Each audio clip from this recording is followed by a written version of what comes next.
Hi, this is Stephanie with the Grand Rapids Public Museum.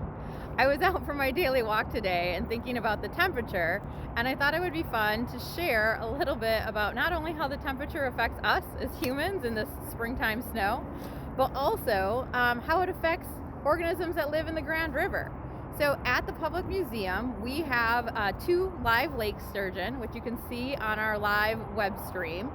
And those lake sturgeon are actually fish that are affected by, and we sort of track the movements of, based on temperature.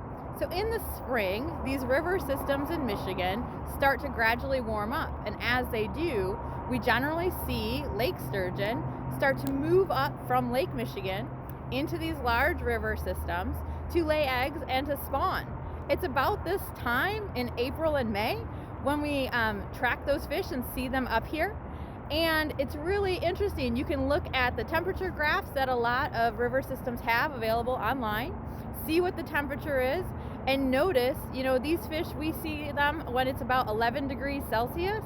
They'll start to be up there laying eggs and spawning.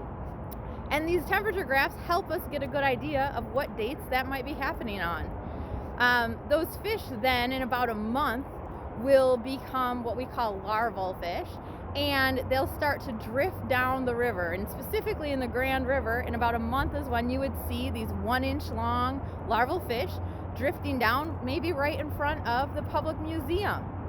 Then throughout the summer, we have what we call young of year, or fish about the same size as the ones you would see in our fish tank at the museum, that inhabit the river system.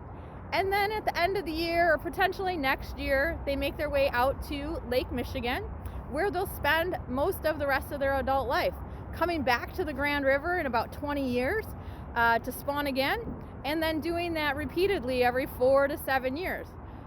So temperature, though it affects us, right, on our daily walks in the springtime or the summer or the fall, also has an effect on those creatures that live under the water in the Grand River.